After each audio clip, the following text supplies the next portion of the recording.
Hello दोस्तों, आप सभी को राधे राधे श्याम श्याम। स्वागत है आप सभी का एक बार फिर से हमारे चैनल नॉलेज कॉर्नर में। दोस्तों, आज की इस वीडियो में हम अपनी जो यूपी पीएससी हिस्ट्री की श्रृंखला चल रही थी, इसको एक कदम और आगे बढ़ाएंगे। और आज जो हमारा टॉपिक है प्राचीन भारत में स्थापत्य कला, और इसके अलावा एक और टॉपिक देखेंगे, अभी वो हम आगे आपको बताएंगे। और लगभग हमारे 60 से 70 या 80 प्रश्न होने वाले हैं, तो आप सभी लोग सेशन में लास्ट तक बने रहिएगा, क्योंकि ये सेशन आपके लिए काफ़ी इंपॉर्टेंट होने वाला है। चाहे आप ईएलटी ग्रेड की तैयारी कर रहे हो, जिसमें आपका एसएसटी का एग्ज़ाम हो, हिस्ट्री आपका सब्जेक्ट हो, चाहे आप जो है बीपीएससी टीआरई 4 की तैयारी कर रहे हो उसके लिए, या केवीएस एनबीएस जिसमें आपका ये जीएस सेक्शन के लिए या जीके जीएस सेक्शन के लिए बहुत ही इंपॉर्टेंट होने वाला है, क्योंकि आपका उसमें एंशिएंट, मिडाइवल और मॉडर्न तीनों हिस्ट्री जो आपकी पूछी जाएंगी। तो आप सभी लोग चाहे किसी भी एग्ज़ाम की तैयारी कर रहे हो जहाँ पर इतिहास से आपको पूछा जाएगा प्रश्न, तो ये सभी आपके लिए बहुत ही ज़्यादा इंपॉर्टेंट होने वाला है। ये सभी जो है यूपीपीएससी के द्वारा पूछे गए प्रीवियस ईयर क्वेश्चन है, और 1990 से लेकर 2024 तक के सभी क्वेश्चन मैं आपको डिस्कस कराने में लगा हुआ हूँ। तो आप सभी लोग जो है सेक्शन को अपना प्यार दीजिएगा, वीडियो को लाइक करिएगा, चैनल को सब्सक्राइब करिएगा और बेल आइकन को जरूर प्रेस कर लीजिएगा, ताकि आपका नोटिफिकेशन आप तक आसानी से पहुंच जाए जब भी वीडियो अपलोड हो। देखिए, इस क्लास की पीडीएफ के लिए आप हमारे टेलीग्राम चैनल से जुड़ सकते हैं, जिसका लिंक आपको वीडियो के डिस्क्रिप्शन बॉक्स में मिल जाएगा। बाकी अगर आप इस वीडियो बुक को परचेज करना चाहते हैं, तो उसका भी लिंक आपको हमारे वीडियो के डिस्क्रिप्शन बॉक्स में मिल जाएगा। देखिए, हमारी कल जो है केवीएस की क्लास अपलोड हुई थी, और कंप्यूटर की क्लास अपलोड हुई थी। एक हमने जीके जीएस की क्लास अपलोड की थी, और एक जो है कंप्यूटर की क्लास अपलोड की थी। दोनों क्लासेस काफ़ी इंपॉर्टेंट हैं और अच्छी बुक से हैं, जिसमें आपकी सचिन एकेडमी की बुक आपको देखने को मिलेगी। आप सभी लोग उसको भी जरूर देखिएगा, उसका प्लेलिस्ट आपको वीडियो के डिस्क्रिप्शन बॉक्स में मिल जाएगा। हम शुरू करते हैं हमारा सेशन। हमारे सेशन का पहला सवाल है कि निम्नलिखित में से किस केंद्र में 100 से अधिक बौद्ध गुफाएँ हैं। निम्नलिखित में से किस केंद्र में 100 से अधिक जो है अधिक बौद्ध गुफाएं हैं, ये आपको बताना है। तो इसका जो सही जवाब हो जाएगा ये आपका हो जाएगा कन्हेरी में। ठीक है, कन्हेरी में। कन्हेरी पड़ेगी कहाँ? तो इसका एक्सप्लेनेशन आप देखिए, मुंबई जो है महाराष्ट्र में मुंबई शहर के पश्चिमी क्षेत्र में बसे बोरीवली के उत्तर में संजय गांधी राष्ट्रीय उद्यान के क्षेत्र में कन्हेरी की गुफाएं जो है स्थित हैं, और यहाँ कुल जो है 109 गुफाएं उपलब्ध है, जिनका निर्माण पहली शताब्दी ईसा पूर्व में किया गया था। इन गुफाओं में अधिकांशतः बौद्ध मठ हैं, जो बौद्ध भिक्षुओं के निवास, अध्ययन और ध्यान के लिए बने हैं। अगला सवाल देखिए, निम्नलिखित में से किसे जो है किस स्तूप में आर्यक स्तंभ वाले मंच की विशेषताएं आपको मिलती हैं। निम्नलिखित में से किस स्तूप में आर्यक स्तंभ वाले मंच की विशेषताएं आपको देखने को मिलती हैं, ये आपको बताना है। तो ये आपका हो जाएगा अमरावती स्तूप में। ठीक है, अमरावती स्तूप में डी विकल्प इसका जो है ये हमारा सही हो जाएगा। देखिए, अमरावती स्तूप में आर्यक स्तंभ अथवा आयक स्तंभ वाले मंच की विशेषताएं आपको देखने को मिलती हैं। अब इसमें यह कहाँ पे है? तो यह आंध्र प्रदेश के पलनाडु जिले में अमरावती गांव में स्थित है। वैसे अमरावती कहाँ है आप सभी लोग जानते होंगे, तो आपको बताने की ज़रूरत नहीं है। अगला सवाल देखिए, यूपी पीसीएस मेंस 2014 का सवाल है। भारतीय वास्तुकला में सुर्खी का प्रारंभ हुआ। भारतीय वास्तुकला में सुर्खी का प्रारंभ हुआ, तो ये किसके द्वारा हुआ था, ये आपको बताना है। तो ये जो है कुषाणों के द्वारा इसका प्रारंभ किया गया था। कुषाणों के द्वारा, ए विकल्प जो है इसका ये हमारा सही हो जाएगा। देखिए, कुषाण काल के दौरान विभिन्न स्थापत्यों में सुर्खी के प्रयोग के साक्ष्य मिलते हैं। मथुरा में हुई 5 स्तरों की खुदाई में तीसरे एवं 5वें स्तर में सुर्खी के निर्माण के साक्ष्य मिले हैं। तीसरे स्तर का समय 200 ईस्वी पूर्व से प्रथम शताब्दी के अंत तक जो है निर्धारित किया गया है, जबकि 5वें स्तर का काल 4वीं शताब्दी से लेकर 6वीं शताब्दी तक माना गया है। अगला सवाल देखिए, अगला सवाल क्या कह रहा है, क्वेश्चन नंबर 4। एलिफेंटा की गुफाएं मुख्यतः निम्न धर्म के मतावलंबियों के लिए काटकर बनाई गई थी। तो कौन से धर्म के लिए मतावलंबियों के लिए ये काट के बनाई गई थी एलिफेंटा की गुफाएं, ये आपको बताना है। देखिए, कितने सारे एग्जाम में UP lower, UP UDA LDA exam में ये आपका पूछा गया था, 2 एग्जाम में आपका पूछा गया था। तो इसका जो सही जवाब हो जाएगा ये आपका शैव धर्म, भगवान शिव को मानने वाले शैव धर्म, सी विकल्प आपका सही हो जाएगा। यहाँ पर देखिए, एलिफेंटा के प्रसिद्ध गुफा मंदिरों का निर्माण राष्ट्रकूट शासकों द्वारा कराया गया था, और यहाँ से 7 गुफा मंदिर प्राप्त हुए हैं, जिनमें हिंदू धर्म मुख्यतः शिव से संबंधित मूर्तियां हैं। साथ ही यहाँ 2 बौद्ध गुफाएं मिली हैं। इन गुफाओं का निर्माण काल जो है ये 5वीं से 6वीं शती ईसा पूर्व माना जाता है। ठीक है, यहाँ से शिव की प्रसिद्ध त्रिमूर्ति प्रतिमा प्राप्त हुई है, और वर्ष 1987 में एलिफेंटा गुफाओं को यूनेस्को द्वारा विश्व धरोहर स्थल जो है घोषित किया गया था। अगला सवाल देखिए, वन लाइनर सवाल है, कह रहा है एलिफेंटा के प्राचीन स्मारक है। तो बौद्ध एवं शैव की गुफाएं यहाँ पर आपको देखने को मिलती हैं। एलिफेंटा के प्रसिद्ध शैल को काटकर बनाए गए मंदिरों का श्रेय जो है किसको जाता है? तो ये राष्ट्रकूटों को जाता है, ये भी याद रखिएगा। निम्नलिखित में से कौन सी गुफा त्रिमूर्ति के लिए विख्यात है? तो ये एलिफेंटा की गुफा। देखिए, एलोरा गुफाओं का निर्माण किसने करवाया था, ये आपको बताना है। एलोरा गुफाओं का निर्माण किसने करवाया था, ये आपको बताना है। है तो इसका जो सही जवाब हो जाएगा, चाहे वो जो है एलिफेंटा की गुफा की बात की जाए, चाहे एलोरा की गुफा की बात की जाए, ये सभी जो है राष्ट्रकूट शासकों के द्वारा निर्मित की गई थी। याद रखिएगा सी विकल्प जो है ये हमारा सही हो जाएगा। यूपीपीएससी प्री 1999 और जीआईसी में देखिए, यूपीपीएससी जीआईसी में 2010 में ये सवाल आपका पूछा गया था।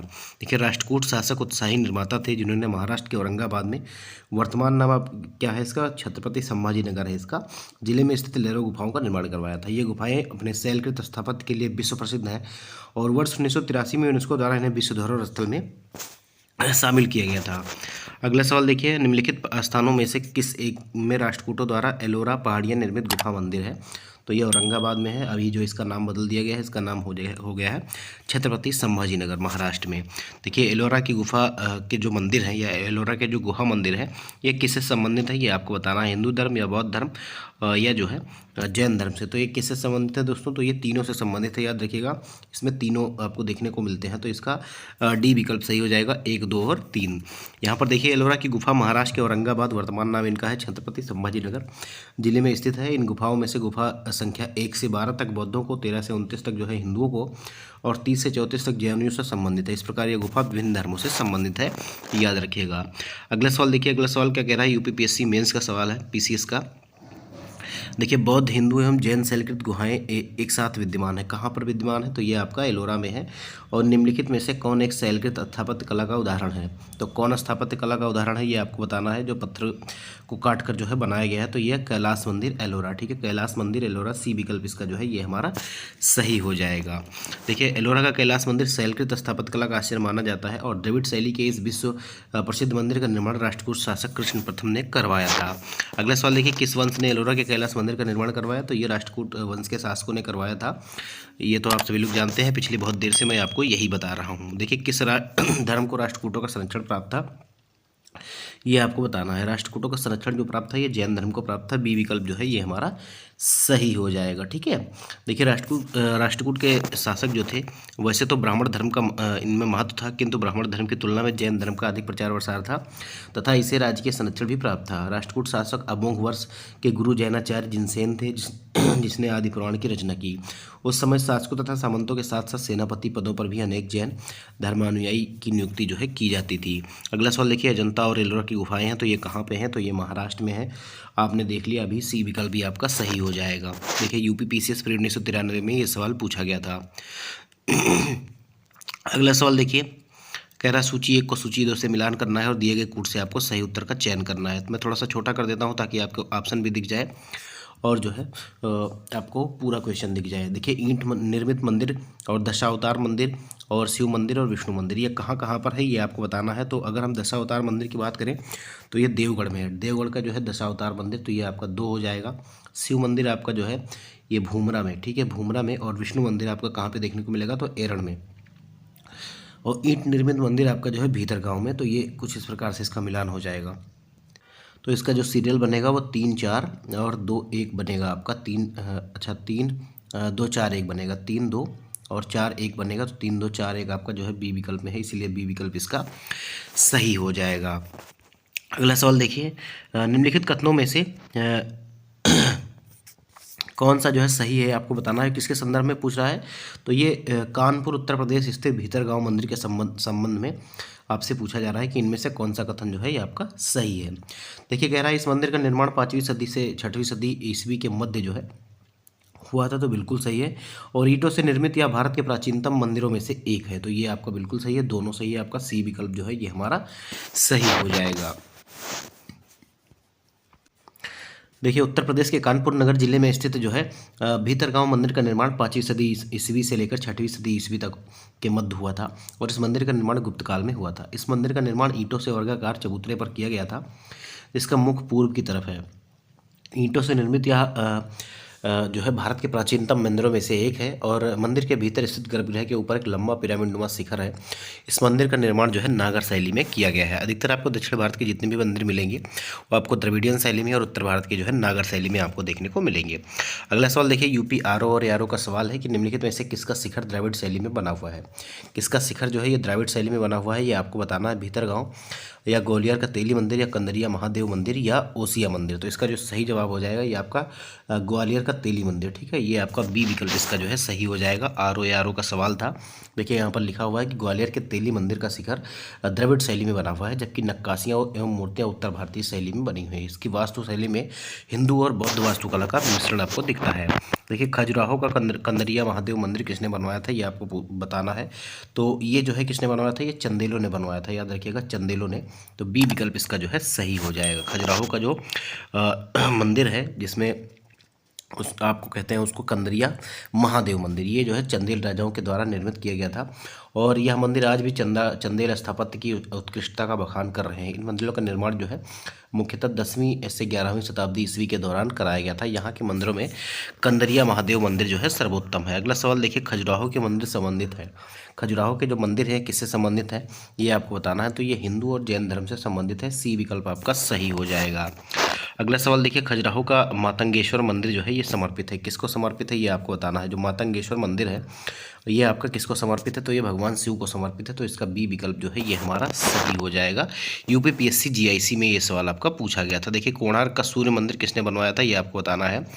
कोणार्क का जो सूर्य मंदिर है ये किसने बनवाया था, तो ये जो है नरसिंह देव बर्मन ने बनवाया था। नरसिंह देव बर्मन, ए विकल्प जो है ये हमारा सही हो जाएगा। देखिए पुरी स्थित कोणार्क का विशाल सूर्य मंदिर नरसिंह देव बर्मन ने प्रथम ने बनवाया था। और यह मंदिर 13वीं शताब्दी का है। अपनी विशिष्ट शैली के लिए प्रसिद्ध है। कोणार्क के सूर्य मंदिर को काला पगोड़ा या ब्लैक पगोड़ा भी कहा जाता है, याद रखिएगा। अगला सवाल देखिए, निम्नलिखित में से किसे जो है ब्लैक पगोड़ा के नाम से जाना जाता है, तो ये कोणार्क का सूर्य मंदिर है। निम्नलिखित में से कौन सा सूर्य मंदिर है, तो ये कोणार्क का मंदिर है। अगला सवाल देखिए, उड़ीसा में नष्ट होने से बचे निम्नलिखित मंदिरों में सर्वाधिक बड़ा और सबसे ऊंचा मंदिर कौन सा है, ये आपको बताना है, ठीक है। तो कौन सा सबसे ऊंचा है ये आपको बताना है, और सबसे बड़ा कौन सा है। तो इसका जो सही जवाब हो जाएगा ये लिंगराज मंदिर हो जाएगा। लिंगराज मंदिर, सी विकल्प जो है ये हमारा सही हो जाएगा। देखिए उड़ीसा के नष्ट होने से बचे प्रश्नगत मंदिरों में सर्वाधिक बड़ा और ऊंचा मंदिर जो है भुवनेश्वर में स्थित लिंगराज मंदिर है, जो कि 180 फीट ऊंचा है। लिंगराज मंदिर शुद्ध नागर शैली में बना हुआ है। देखिए अगला सवाल देखिए, भुवनेश्वर और पुरी के मंदिर किस शैली में निर्मित है। भुवनेश्वर और पुरी के जो मंदिर हैं ये कौन सी शैली में निर्मित है, ये आपको बताना है। तो ये आपका जो है नागर शैली में आपको देखने को मिलेगा, याद रखिएगा, ठीक है। देखिए अंकोरवाट का विष्णु मंदिर, अंकोरवाट का विष्णु मंदिर जो है ये कहाँ पर स्थित है, ये आपको बताना है। तो ये भारत में नहीं, अंकोरवाट का जो है विष्णु मंदिर ये आपका जो है कंबोडिया में है, ये भी याद रखिएगा, कंबोडिया में है। सी विकल्प इसका जो है ये हमारा सही हो जाएगा। PCS प्री 1992 और 1995 में ये सवाल आपका पूछा गया था। देखिए अंकोरवाट मंदिर समूह का निर्माण कंपूचिया, वर्तमान जो है कंबोडिया के शासक सूर्यवर्मन II द्वारा 12वीं शताब्दी के प्रारंभ में अपनी राजधानी यशोधरापुर, जिसे वर्तमान में अंकोर कहते हैं, इसमें कराया गया था। मूलतः विष्णु को समर्पित द्रविड़ शैली का यह मंदिर विश्व का सबसे बड़ा मंदिर समूह है। अगला सवाल देखिए, कौन से बृहद मंदिर की प्रारंभिक अभिकल्पना तथा निर्माण सूर्यवर्मन II के राज्यकाल में हुई थी, तो ये अंकोरवाट का जो मंदिर है विष्णु मंदिर इसकी हुई थी, ठीक है। तो ये आपका सही हो जाएगा। देखिए बोरोबुदुर स्तूप कहाँ पर है, बोरोबुदुर स्तूप जो है ये कहाँ पे है, तो ये भी आपको भारत में नहीं है दोस्तों, ये जो है आपका जावा में आपको देखने को मिलेगा। बी विकल्प जो है ये हमारा सही हो जाएगा। देखिए बोरोबुदुर का प्रख्यात स्तूप इंडोनेशिया के जावा द्वीप पर स्थित है और यह यूनेस्को द्वारा मान्यता प्राप्त एक विश्व धरोहर स्थल है। अगला सवाल देखिए, द्रविड़ शैली के मंदिरों में गोपुरम से क्या तात्पर्य है, गोपुरम से क्या तात्पर्य है ये आपको बताना है। तो गोपुरम क्या होता था, तोरण के ऊपर बने जो अलंकृत और बहुमंजिला भवन जो होते थे उसको हम गोपुरम कहते थे, ठीक है। ये गोपुरम हो जाएगा। डी विकल्प आपका जो है ये हमारा सही हो जाएगा। देखिए पांड्यों के राज्यकाल में भी द्रविड़ शैली पनपती रही और पांड्य काल में मंदिर छोटे होते थे, किंतु उनके प्रांगण के चारों ओर अनेक प्राचीर बनाए जाते थे और ये प्राचीर सामान्य होते थे, किंतु इनके प्रवेश द्वार जो है इन्हें गोपुरम कहा जाता था। जो प्रवेश द्वार होता था मंदिर का उसको जो है गोपुरम कहा जाता था। भव्य एवं विशाल एवं प्रचुर मात्रा में शिल्पकारिता से अलंकृत होते थे और पांड्यकालीन वास्तुकला की विशेषता मुख्यतः जो है गोपुरम ही है। अगला सवाल देखिए, महाबलीपुरम में रथ मंदिरों का निर्माण जो है किसने करवाया था, ये आपको बताना है। महाबलीपुरम में रथ मंदिरों का निर्माण जो है ये किसने करवाया था, तो इसका जो सही जवाब हो जाएगा ये आपका हो जाएगा पल्लवों के द्वारा, ठीक है। पल्लव के द्वारा आपका हो जाएगा। बी विकल्प जो है ये हमारा सही हो जाएगा। देखिए महाबलीपुरम का सप्तरथ मंदिर किसके द्वारा बनवाया गया था ये आपको बताना है। तो ये जो है नरसिंह वर्मन के द्वारा बनाया गया था, ठीक है। नरसिंह वर्मन के द्वारा बनवाया गया था महाबलीपुरम का जो है सप्तरथ मंदिर। इसका बी विकल्प जो है ये हमारा सही हो जाएगा। देखिए पल्लव शासक नरसिंह वर्मन प्रथम, इनका जो टाइम पीरियड कब से कब तक था, 630 से 668 के समय में मामल्य शैली का विकास हुआ। इसके अंतर्गत दो प्रकार के स्मारक बने, मंडप तथा एकात्मक मंदिर, जिन्हें रथ कहा जाता था। मामल्लपुरम महाबली महाबलीपुरम में इस शैली के सभी स्मारक स्थित हैं। सप्तरथ मंदिर नरसिंहवर्मन प्रथम द्वारा बनवाया गया था। इन रथों को सप्त पगोड़ा भी कहा जाता है। अगला सवाल देखिए, निम्नलिखित में से कौन सा रथ मंदिर सबसे छोटा है? निम्नलिखित में से कौन सा रथ मंदिर जो है सबसे छोटा है? तो ये द्रौपदी रथ मंदिर जो है ये सबसे छोटा है। इसका ए विकल्प जो है ये हमारा सही हो जाएगा। देखिए, पल्लवकालीन मामल्य शैली में बने रथों या एकात्मक मंदिरों में द्रौपदी रथ का जो है सबसे छोटा है। इसमें किसी प्रकार का अलंकरण नहीं मिलता है। यह सिंह हाथी जैसे पशुओं के आधार पर टिका हुआ है। धर्मराज का जो रथ मंदिर है ये सबसे बड़ा है। देखिए, चट्टानों को काटकर महाबलीपुरम का मंदिर किसके द्वारा बनवाया गया? चट्टानों को काटकर जो है महाबलीपुरम का मंदिर जो है किसके द्वारा बनवाया गया था? तो ये पल्लवों के द्वारा बनवाया गया था। तो ये पल्लव आपका सही हो जाएगा। ए विकल्प इसका सही हो जाएगा। यूपीपीसीएस प्री 1994 में ये सवाल आपका पूछा गया था। देखिए, पल्लव कला की राजसिंह शैली जिसका प्रारंभ नरसिंहवर्मन द्वितीय राजसिंह ने किया था। इसके 3 मंदिर महाबलीपुरम से प्राप्त होते हैं। सौर मंदिर जो तटीय शिव मंदिर है, और ईश्वर मंदिर और मुकुंद मंदिर। सौर मंदिर इस शैली का जो है प्रथम उदाहरण है। अगला सवाल देखिए, निम्न मंदिरों को कालक्रम में व्यवस्थित कीजिए और नीचे दिए गए कूटों में आपको सही उत्तर का चयन करना है। तो इसमें से सबसे पहले कौन बनवाया गया था ये आपको बताना है। ठीक है, तो सबसे पहले जो आपका बनाया गया था ये आपका जो है सप्त पगोड़ा। ठीक है, जो सप्तरथ मंदिर है ये आपका सबसे पहले आ जाएगा। और इसके बाद जो आएगा ये आपका आ जाएगा महाबलीपुरम का जो है तटीय मंदिर या शोर मंदिर। और इसके बाद आपका बृहदेश्वर मंदिर तंजौर का, और फिर जो है गंगई कोंड चोलपुरम का मंदिर। तो ये आपका 4, 3, 1, 2 हो जाएगा। डी विकल्प इसका सही हो जाएगा। क्यों हो जाएगा, चलिए हम देखते हैं। देखिए, कालक्रम के अनुसार मंदिरों का निर्माण क्रमशः इस प्रकार है। सप्त पगोड़ा मामल्य शैली में, महाबलीपुरम का तटीय मंदिर राजसिंह शैली में, बृहदेश्वर मंदिर चोल शासक राजराज प्रथम के समय में, तथा जो गंगई कोंड चोलपुरम मंदिर है ये चोल शासक राजेंद्र प्रथम के समय में हुआ था। तो कालक्रम के अनुसार यही आपका क्रम होने वाला है। अगला सवाल देखिए, निम्नलिखित में से किस मंदिर परिसर में एक भारी भरकम नंदी की मूर्ति है जिसे भारत में विशालतम नंदी की मूर्ति माना जाता है? तो ये कौन से मंदिर में है ये आपको बताना है। तो इसका जो सही जवाब हो जाएगा ये आपका हो जाएगा कहाँ पर? तो ये बृहदेश्वर मंदिर में। ठीक है, बृहदेश्वर मंदिर में ए विकल्प जो है ये हमारा सही हो जाएगा। देखिए, चोल स्थापत्य कला का उत्कृष्ट नमूना तंजौर का शैव मंदिर है जो राजराजेश्वर या बृहदेश्वर मंदिर के नाम से प्रसिद्ध है। इसका निर्माण राजराज प्रथम के काल में हुआ था। भारत के मंदिरों में सबसे बड़ा तथा लंबा यह मंदिर परिसर द्रविड़ शैली का सर्वोत्तम नमूना माना जा सकता है। इस मंदिर के बहिभाग में नंदी की एकास्म विशाल मूर्ति बनी है जिसे भारत की विशालतम नंदी मूर्ति माना जाता है। अगला सवाल देखिए, क्या कहा जा रहा है? तंजौर का बृहदेश्वर मंदिर निर्मित हुआ था किसके शासनकाल में? तो राजराज प्रथम के शासनकाल में। अगला सवाल देखिए, कह रहा है सूची 1 को जो है सूची 2 से मिलाना है। एक तरफ जो है स्तूप दिया गया है और उस पर कौन सा चित्र अंकित है ये आपको बताना है। तो इसका आपको मिलान करना है। तो चलिए हम इसको मिलाते हैं। देखिए, यहाँ पर आपको आप देखेंगे तो यूपीआरओ और एआरओ में ये सवाल आपका पूछा गया था। तो एलिफेंटा जो है ये आपका कहाँ पर देखने को मिलेगा? 1 मिनट। ठीक है, देखते हैं। स्तूप देखिए, तो स्तूप जो है सांची का स्तूप। ठीक है, सांची का स्तूप, तो ये सांची में आपको देखने को मिलेगा। 2 इसका हो जाएगा। चित्रकारी का मतलब है आपका बाघ हो जाएगा। तो ये 1 हो जाएगा। कनिष्क की सिरविहीन मूर्ति ये कहाँ पर है? तो ये मथुरा में आपको देखने को मिली है। तो ये आपका 4 हो जाएगा। और दशावतार मंदिर आपका ये देवगढ़ में आपको देखने को मिलता है। तो ठीक है, 2, 1, 4, 3 इसका सही जवाब हो जाएगा। और ये बी विकल्प में आपको दिख रहा है। ठीक है, बी विकल्प में, तो बी विकल्प इसका जो है ये हमारा सही हो जाएगा। देखिए, सही उत्तर को चुनिए, फिर से आपको इसको सही सम्मिलित करना है। एलिफेंटा जो है ये आपका गुफा है, आप सभी लोग जानते हैं महाराष्ट्र में आपको देखने को मिलती है। तो हम इसको कैसे मिलाएंगे? देखिए, एलिफेंटा को हम मिला देंगे गुफा से। श्रवणबेलगोला में आपको मूर्ति दिखेगी गोमतेश्वर की, तो ये 4 हो जाएगा।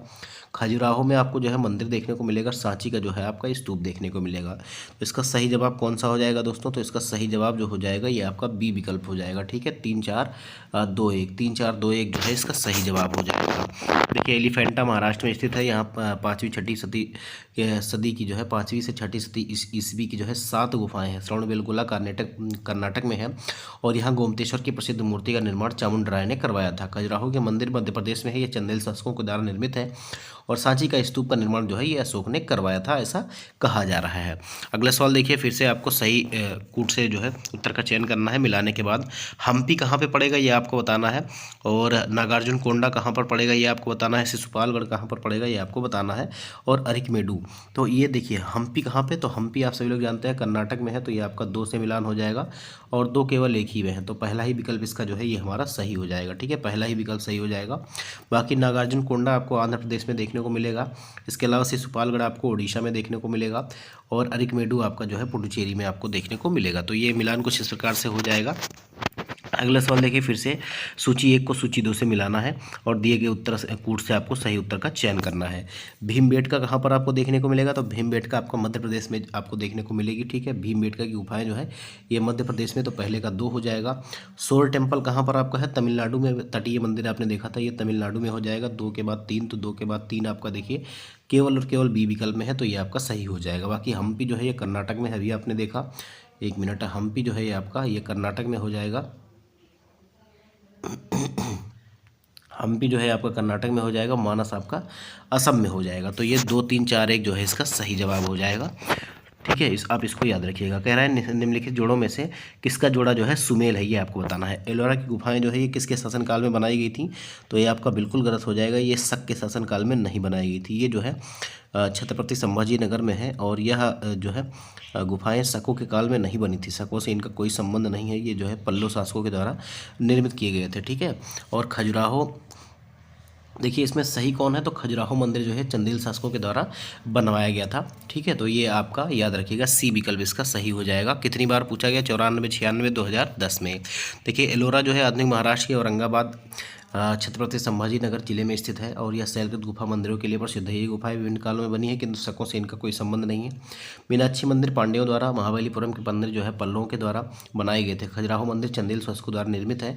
अतः जो है आपका केवल और केवल जो है सी सही है। सूची 1 को जो है सूची 2 से मिलाना है और दिए गए उत्तर से आपको कूट से सही उत्तर का चयन करना है। देखिए बैजनाथ धाम कहाँ पर है आपका, तो ये बैजनाथ धाम में कौन सा मंदिर है, तो बैजनाथ धाम में आपको क्या देखने को मिलेगा, तो ये भगवान शिव का मंदिर आपको देखने को मिलेगा। ठीक है, भगवान शिव का मंदिर है बैजनाथ धाम में, तो ये आपका 2 हो जाएगा और 2 केवल पहले विकल्प में दिया गया है। तो इस प्रकार से आप जो है ऑप्शन एलिमिनेशन की टेक्निक का उपयोग करके आप आसानी से जो है आंसर आप देख सकते हैं। देखिए सारनाथ में क्या है, बुद्ध ने जो है शांति का पहला प्रवचन दिया था। और दिलवाड़ा में जो है जैन मंदिर है, बद्रीनाथ में विष्णु भगवान का मंदिर है। तो ये कुछ इस प्रकार से इसका मिलान हो जाएगा। अगला सवाल देखिए, सूची 1 को जो है सूची 2 से सुमेलित करना है। सूर्य मंदिर आपको कहाँ पर देखने को मिलेगा, अभी मैंने पहले बताया था आपको, सूर्य मंदिर जो है कोणार्क में देखने को मिलेगा। सूर्य मंदिर कोणार्क में। लिंगराज मंदिर कहाँ पर देखने को मिलेगा, तो लिंगराज मंदिर जो है ये आपका भुवनेश्वर में। ठीक है, लिंगराज मंदिर कहाँ पर, भुवनेश्वर में। तो पहले का 2 और इसके बाद 4, देखिए पहले का 2 और 4 केवल और केवल ए विकल्प में है, तो यही आपका सही हो जाएगा। हवा महल आपका जो है जयपुर में हो जाएगा और गोमतेश्वर की प्रतिमा जो है आपका कर्नाटक में श्रवणबेलगोला में हो जाएगी। तो ये ए विकल्प इसका हो जाएगा सही। देखिए यूपी पीसीएस पर 1992 में ये सवाल आपको पूछा गया था। अगला सवाल देखिए, सोनगिरी जहाँ 103 जैन मंदिर बने हुए हैं किसके सन्निकट स्थित है, मतलब किसके सन्निकट है, नज़दीक है, ये आपको बताना है। तो इसका जो सही जवाब हो जाएगा ये आपका क्या हो जाएगा, तो ये जो है दतिया के निकट है। ठीक है, दतिया के निकट है, ए विकल्प जो है इसका ये हमारा सही हो जाएगा। यूपी पीसीएस प्री 2005 में ये सवाल पूछा गया था। देखिए सोनगिरी मध्य प्रदेश में दतिया से 15 किलोमीटर दूरी पर स्थित है और यह दिगंबर जैनियों का पवित्र स्थान है। सोनगिरी के चारों ओर सफ़ेद जैन मंदिर स्थापित है। वर्तमान में यहाँ 77 जैन मंदिर पहाड़ी पर और 26 गांव में स्थित है। इस प्रकार इनकी कुल संख्या 103 है। पहाड़ी पर स्थित 57वां मुख्य मंदिर है जो भगवान चंद्र प्रभु से संबंधित है।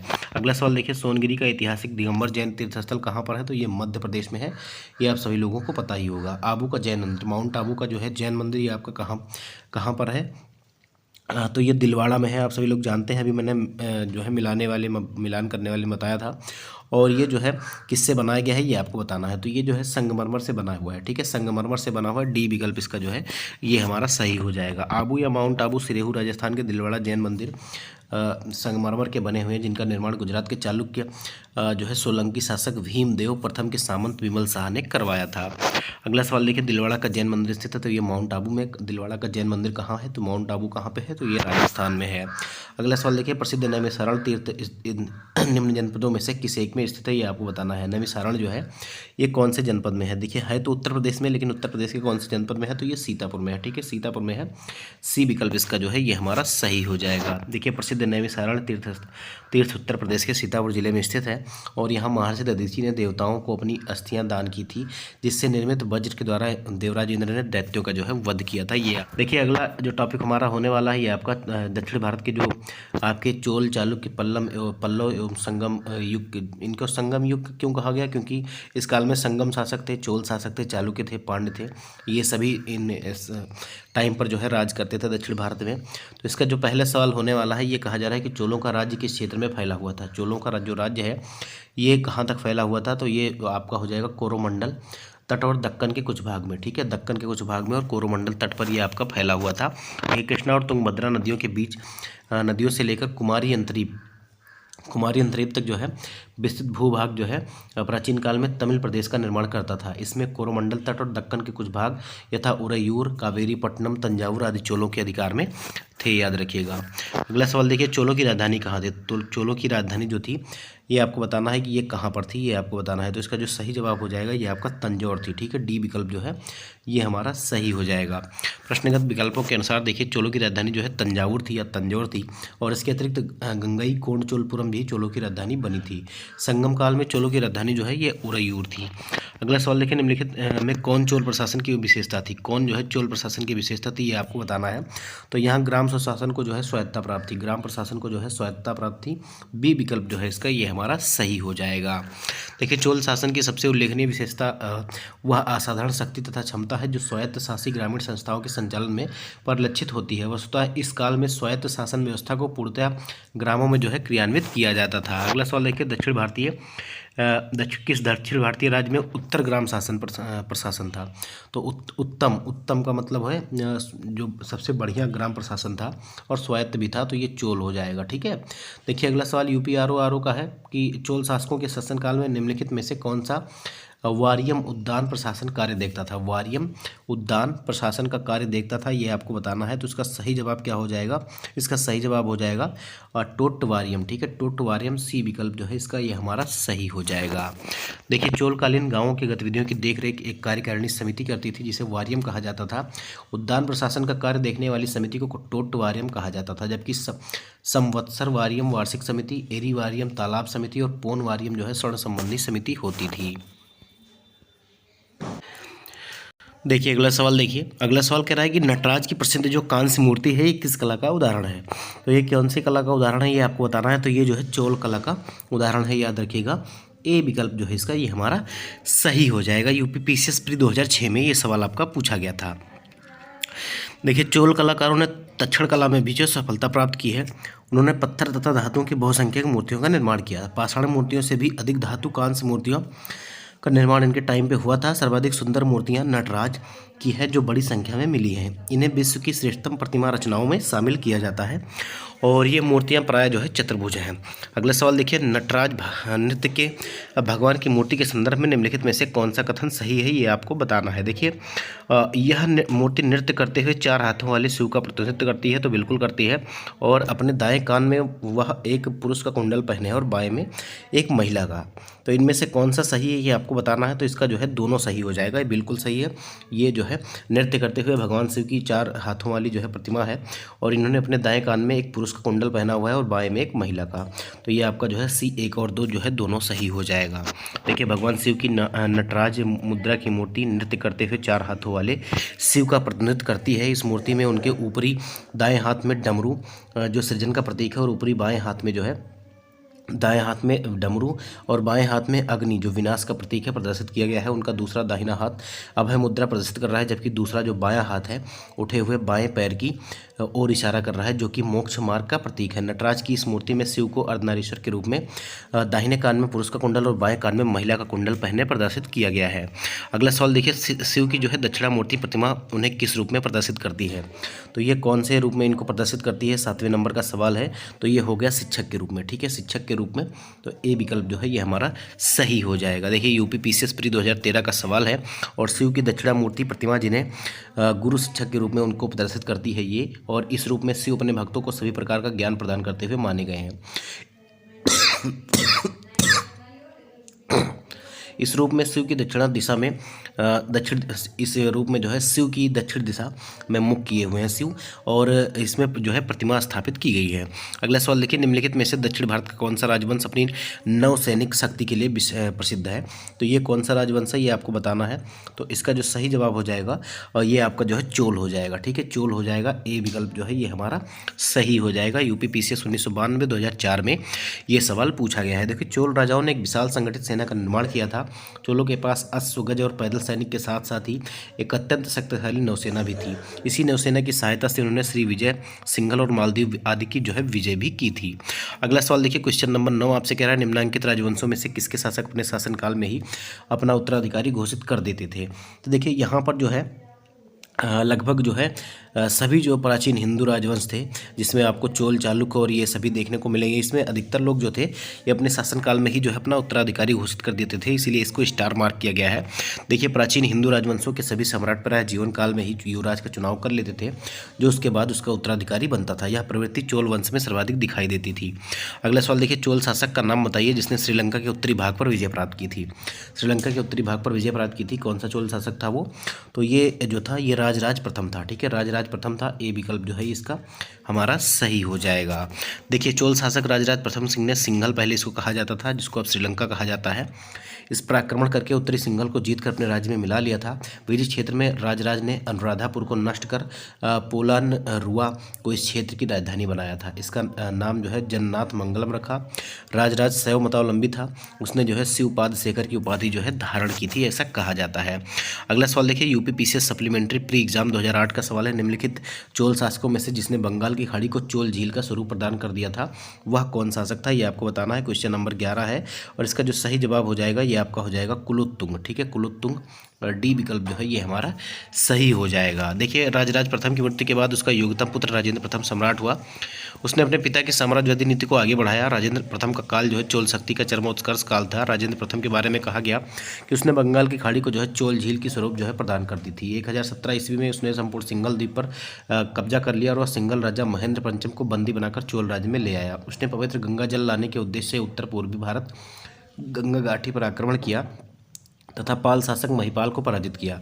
इस विजय के उपलक्ष्य में उसने गंगई कोंड की उपाधि जो है ये धारण की थी और गंगई कोंड चोलपुरम नामक नई राजधानी की स्थापना की थी। नवीन राजधानी के निकट उसने सिंचाई के लिए चोलगंगम नामक विशाल तालाब या झील का निर्माण भी करवाया था। देखिए यहाँ पर वन लाइनर पे कई सवाल आपसे पूछे जा रहे हैं कि गंगई कोंड चोलपुरम की स्थापना किसने की थी, तो राजेंद्र प्रथम ने। और निम्नलिखित में से किस चोल शासक को चोल गंगम नामक बृहद कृत्रिम झील बनाने का श्रेय दिया जाता है, तो ये भी राजेंद्र प्रथम को दिया जाता है। अगला सवाल कह रहा है वह चोल राजा कौन था जिसने श्रीलंका को पूर्व स्वतंत्रता दी और सिंघल राजकुमार के साथ अपनी पुत्री का विवाह कर दिया। तो ये कौन चोल राजा था ये आपको बताना है। तो इसका सही जवाब हो जाएगा कुलोत्तुंग प्रथम जो है इसका सही जवाब हो जाएगा। ए विकल्प इसका सही जवाब हो जाएगा। देखिए कुलोत्तुंग प्रथम के समय में श्रीलंका के राजा विजय बाहु ने अपनी स्वतंत्रता घोषित की, किंतु कुलोत्तुंग प्रथम ने श्रीलंका में चोल प्रभाव की समाप्ति के प्रति किसी कटुता का प्रदर्शन नहीं किया। उसने अपनी पुत्री का विवाह श्रीलंका के राजकुमार वीरप्प पेरुमाल के साथ कर दिया था। अगला सवाल देखिए, 72 व्यापारी चीन में किसके कार्यकाल में भेजे गए थे। 72 व्यापारी चीन में जो है किसके कार्यकाल में भेजे गए थे ये आपको बताना है। तो इसका सही जवाब हो जाएगा कुलोत्तुंग जो है प्रथम, ये आपका सही जवाब हो जाएगा। ए विकल्प जो है इसका ये हमारा सही हो जाएगा। यूपी पीसीएस पर 1992 में ये सवाल पूछा गया था। देखिए चोल शासक कुलोत्तुंग प्रथम के शासनकाल में 1077 ईस्वी में 72 सौदागरों का एक चोल दूत मंडल जो है ये चीन भेजा गया था। नीचे दो कथन दिए गए हैं, जिसमें एक कथन आपको कथन कहा गया है, दूसरे को कारण कहा गया है। आपको बताना है कि कौन कौन सा इसमें से सही है। कह रहा है हमें चोलों के विषय में उनके पूर्ववर्ती राजवंशों की अपेक्षा अधिक जानकारी मिलती है, ऐसा कहा जा रहा है। और इसका कारण क्या है, चोल शासकों ने मंदिरों की दीवारों पर अभिलेख उत्कीर्ण करने का चलन आरंभ किया, जिनमें उनकी बीजों के ऐतिहासिक विवरण दिए जाते थे। तो बिल्कुल ये सही है, इसी के माध्यम से इनका जो है प्रमाण मिलता है। तो ए और आर दोनों सही है और आर ए की सही व्याख्या भी करता है। ए विकल्प इसका सही हो जाएगा। देखिए चोलों के विषय में हमें उनके पूर्ववर्ती राजवंशों की अपेक्षा अधिक जानकारी मिलती है। और राजराज प्रथम और राजेंद्र प्रथम ने मंदिरों की ऐतिहासिक दीवारों पर शिलालेख स्थापित किए। राजराज प्रथम ने अभिलेखों द्वारा अपने पूर्वजों के इतिहास को संकलित करने और अपने काल की घटनाओं पर विजयों को लेखों में जोड़ने की प्रथा का प्रारंभ किया। इसका अनुकरण बाद के राजाओं ने किया था। स्पष्ट है कि कथन ए और आर दोनों सही है और आर ए की जो है सही व्याख्या भी करता है। देखिए दक्षिण भारत का प्रसिद्ध तक्कोलम युद्ध जो है हुआ था, तो ये किसके किसके मध्य हुआ था ये आपको बताना है। दक्षिण भारत का जो प्रसिद्ध तक्कोलम युद्ध हुआ था ये किसके किसके मध्य हुआ था, तो ये जो हुआ था चोल और राष्ट्रकूटों के मध्य हुआ था। याद रखिएगा चोल और राष्ट्रकूटों के मध्य। बी विकल्प इसका जो है ये हमारा सही हो जाएगा। देखिए चोल शासक परांतक प्रथम के अंतिम दिनों में राष्ट्रकूट शासक कृष्ण थर्ड ने पश्चिमी गंगों की सहायता से तक्कोलम के युद्ध में चोलों को परास्त किया और तंजौर पर अधिकार कर लिया। कृष्ण तृतीय या थर्ड ने इस उपलक्ष्य में तंजयु कोर्ण की उपाधि जो है ये धारण की थी, क्योंकि इन्होंने जो है तंजौर को जीत लिया था। अगला सवाल देखिए, चोल साम्राज्य को अंततः किसने समाप्त किया? चोल साम्राज्य को अंततः किसने समाप्त किया, ये आपको बताना है। तो इसका सही जवाब क्या हो जाएगा? देखिए इसका भी आयोग ने स्टार मार्क किया है, एक्सप्लेनेशन के माध्यम से समझते हैं। देखिए 1250 ईस्वी के आसपास होयसल और पांड्य राजाओं ने चोल राजा राजेंद्र तृतीय को परास्त किया। चोल राजा पांड्यों की अधीनता में लगभग 1279 ईस्वी तक शासन करते रहे। उसके पश्चात चोल राज्य के स्वतंत्र अस्तित्व का कोई प्रमाण नहीं मिलता है। मलिक काफूर ने लगभग 1310 ईस्वी में दक्षिण की विजय की थी, जिसने इसने यादव, काकतीय, होयसल, पांड्य आदि राजाओं को जीता था। फिर भी प्रश्नानुसार जो है इसका निकटतम उत्तर जो है विकल्प डी हो सकता है। अगला सवाल देखिए, निम्नलिखित में से कौन सी संस्था विदेशी व्यापार से संबंधित थी? निम्नलिखित में से कौन सी संस्था जो है ये विदेशी व्यापार से संबंधित थी, ये आपको बताना है। तो इसका जो सही जवाब हो जाएगा ये आपका हो जाएगा कौन सा? नाना देशी और मणिग्रामम, ये दोनों जो है विदेशी व्यापार से संबंधित थे। सी और डी जो है दोनों सही हो जाएगा। देखिए श्रेणी एक ही प्रकार के व्यवसाय करने वालों को लोगों की सहमति होती थी। नगरम व्यापारियों के स्थानीय संगठनों को कहा जाता था। इस प्रकार के संगठन कांची तथा मामल्लपुरम में विद्यमान थे। लेखों से हमें पता चलता है विभिन्न व्यापारिक संघों के विषय में जानकारी प्राप्त होती है, और ये व्यापारी संगम मणिग्रामम, नाना देशी, वलैंग, वलंजियर, इदगय आदि थे। मणिग्रामम नाना देशी दूसरों देशों के साथ व्यापार भी करते थे। ये आपको एनसीईआरटी में भी देखने को मिलता है, तो इसको जरूर पढ़िएगा। देखिए चालुक्यों की राजधानी कहाँ थी, ये आपको बताना है। चालुक्यों की जो राजधानी थी वो कहाँ थी? तो ये जो है वातापी थी। ठीक है, वातापी थी। ए विकल्प जो है ये हमारा सही हो जाएगा। देखिए बीजापुर वर्तमान नाम जो है विजयपुरा कर्नाटक जिले के वातापी नामक प्राचीन नगर का आधुनिक नाम हुआ करता था। बादामी था इसका नाम, और 7वीं शताब्दी ईस्वी में यह चालुक्यों की राजधानी थी। वातापी के चालुक्य राजवंश का वास्तविक संस्थापक जो है ये पुलकेशियन प्रथम था। अगला सवाल देखिए, चालुक्य वंश का सबसे महान शासक कौन था, ये आपको बताना है।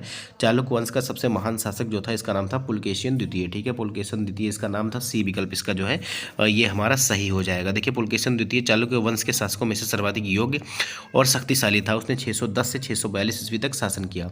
उसकी उपलब्धियों का विवरण हमें एहोल प्रशस्ति से जो है प्राप्त होता है। निम्नलिखित में से देखिए 20वें नंबर का सवाल, निम्नलिखित में से किस वंश द्वारा प्राय महिलाओं को प्रशासन में उच्च पद प्रदान किए जाते थे?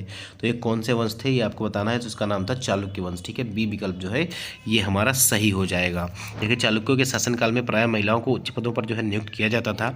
चालुक्य शासक विजयादित्य प्रथम के भाई चंद्रादित्य की रानी विजय भट्टारिका ने अपने नाम से 2 ताम्रपत्र लिखवाए थे।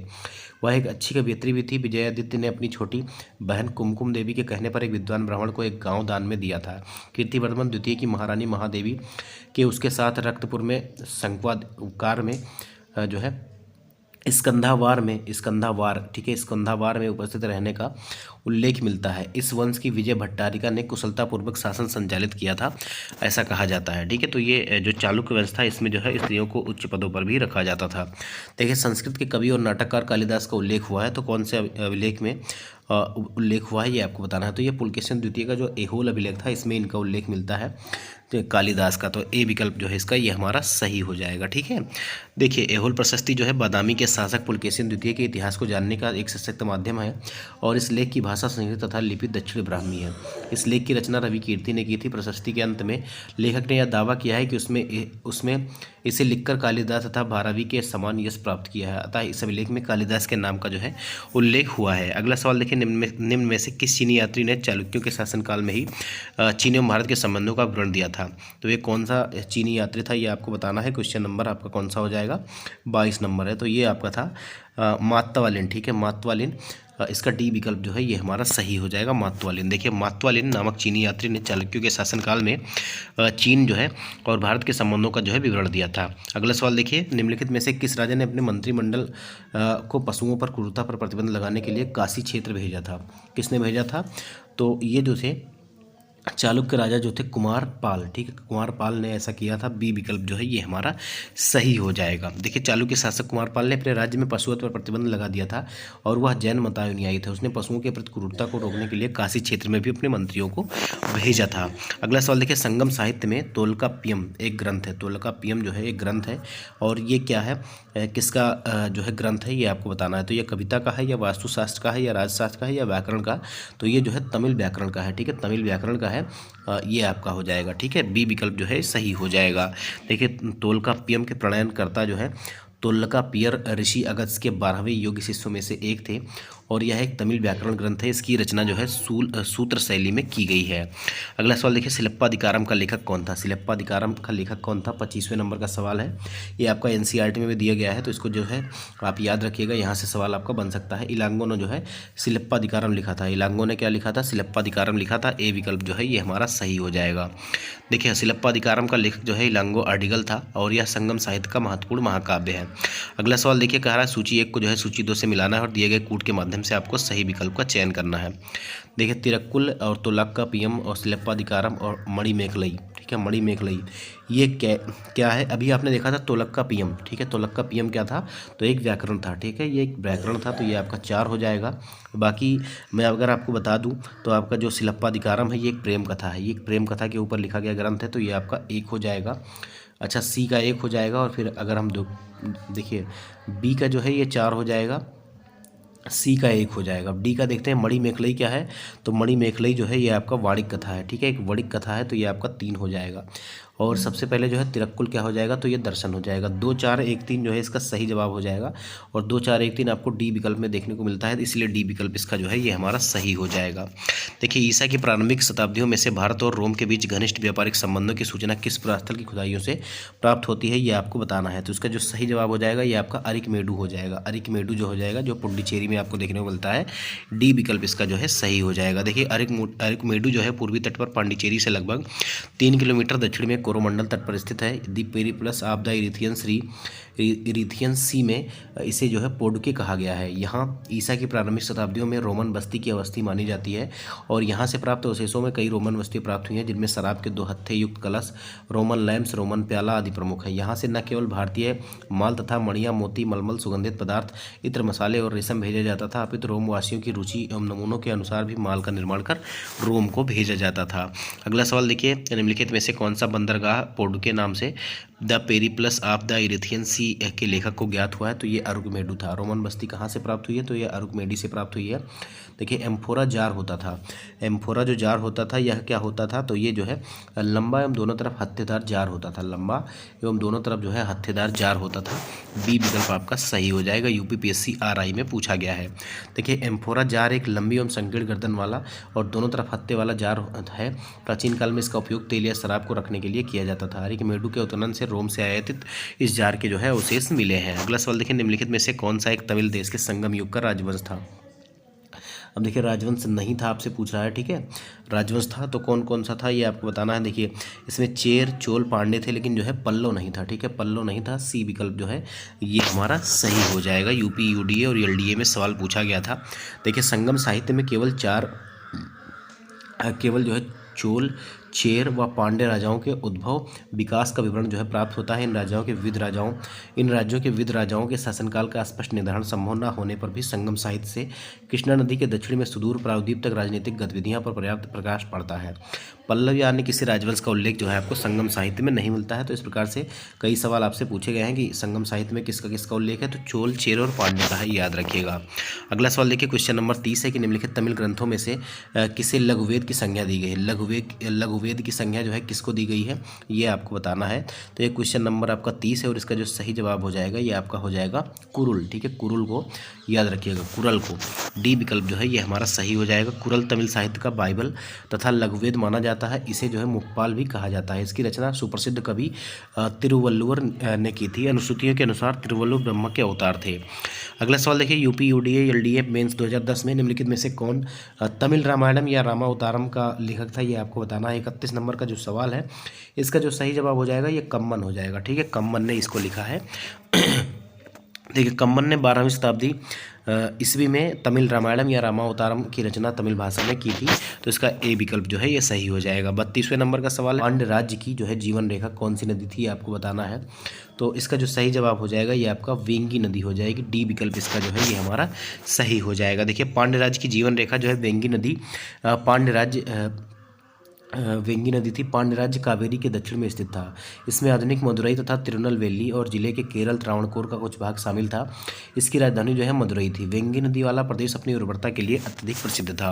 अगला सवाल देखिए, 33 नंबर का सवाल है, निम्नलिखित में से कौन से संगम पत्तन पश्चिमी तट पर जो है स्थित थे? दिए गए कूट में से सही उत्तर का चयन करना है। तो इसमें जो पश्चिम तट पर स्थित थे वो आपके कौन कौन से थे?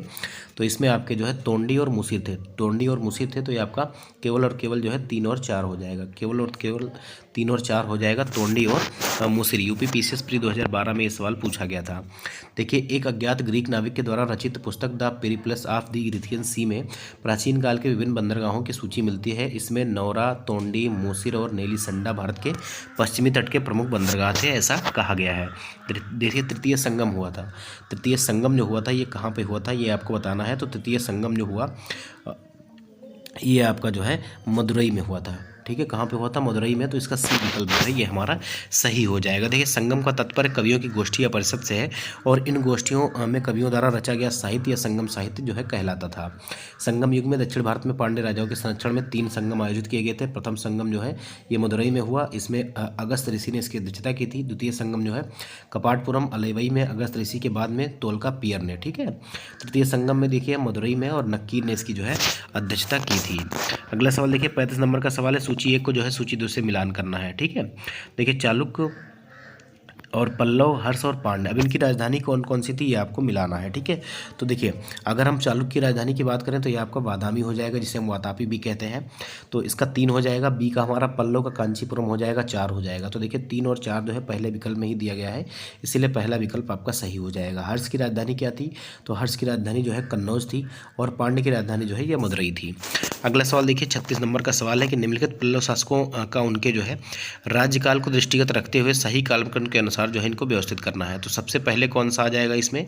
तो सबसे पहले जो आ जाएगा दोस्तों ये आपका महेंद्र बर्मन हो जाएंगे। महेंद्र बर्मन, इनका जो टाइम पीरियड था ये आपका 600 से 630 ईस्वी तक था। ठीक है, 600 से 630 ईस्वी। तो सबसे पहले 4 आ जाएगा, और 4 के बाद आपका नरसिंह बर्मन 1 आ जाएगा। ठीक है, नरसिंह बर्मन 1 आएंगे इनके बाद, और इनके बाद जो है परमेश्वर बर्मन आएंगे, और फिर नंदी बर्मन आएंगे। तो 4 के बाद 2, 2 के बाद आपका जो है 1 और 3, 4 2 1 3 इसका सही जवाब हो जाएगा। देखिए, पहले ही विकल्प में आपको दिया गया है, तो पहला विकल्प आपका सही हो जाएगा। अगर हम सबके टाइम पीरियड देखें तो महेंद्र बर्मन 600 से 630, 630 से 668 के बीच में नरसिंह बर्मन, फिर लगभग 670 से 700 तक में परमेश्वर बर्मन फर्स्ट, और फिर नंदी बर्मन द्वितीय 731 से 795।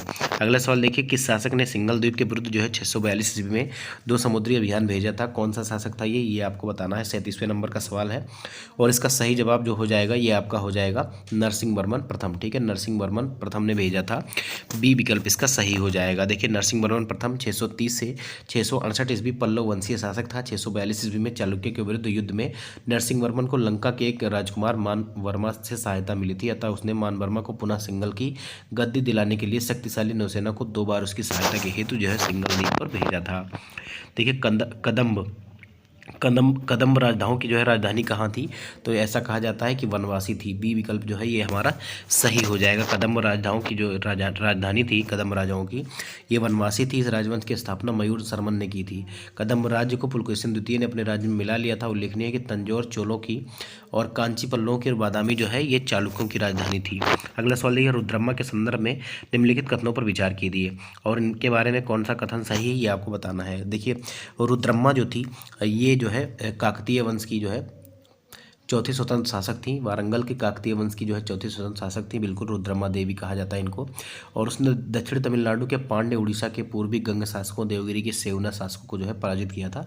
तो ये आपका दोनों सही है। ठीक है, दोनों सही है आपका, 1 और 2 जो है दोनों सही है। सी विकल्प इसका जो है ये हमारा सही हो जाएगा। देखिए, प्रताप रुद्रदेव एक काकतीय वंश के प्रथम स्वतंत्र शासक थे और रुद्रमा गणपति देव की पुत्री और चौथी स्वतंत्र शासक थी। उन्होंने दक्षिण तमिलनाडु के पांड्य, उड़ीसा के पूर्वी गंग शासकों को और देवगिरी के सेवना शासकों को जो है पराजित किया था। अतः दोनों ही कथन जो है यहाँ पर सत्य हो जाते हैं। अगला सवाल देखिए, अगला सवाल कहा जा रहा है कि मीनाक्षी मंदिर कहाँ पे है। मीनाक्षी मंदिर आपका कहाँ पे है, ये सेशन का लास्ट सवाल है। तो मीनाक्षी मंदिर आपका जो है ये मदुरई में है। ठीक है, कहाँ पे है?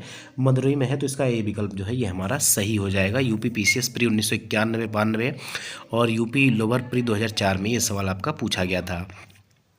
देखिए, मीनाक्षी मंदिर जो है मदुरई में स्थित है। धातव्य है कि मदुरई पांड्यों की राजधानी थी। संगम काल में प्रथम और तृतीय संगम भी यहीं पर आयोजित किया गया था, जिनकी अध्यक्षता क्रमशः आचार्य अगस्त और नक्कीरन ने की थी, याद रखिएगा। तो ये आज के सेशन के सवाल थे दोस्तों। लगभग हमने जो है 75 सवाल सॉल्व किए। उम्मीद करता हूँ कि सेशन आपको पसंद आया होगा, और अगले 1-2 क्लास में हम जो है एंशिएंट हिस्ट्री को ख़त्म कर देंगे, फिर हम जो है मिडाइवल हिस्ट्री को पढ़ेंगे। तो आप सभी लोग जो है चैनल को सब्सक्राइब करिएगा, वीडियो को लाइक करिएगा, कमेंट करके बताइएगा कि आपको वीडियो कैसी लगी, और जो बीच बीच में थोड़ा सा खांसी की वजह से आपको प्रॉब्लम आई होगी वॉइस में, तो उसको जो है थोड़ा सा इग्नोर करिएगा। जल्दी मिलते हैं अगले वीडियो में, तब तक के लिए जय हिंद, जय भारत, नमस्कार।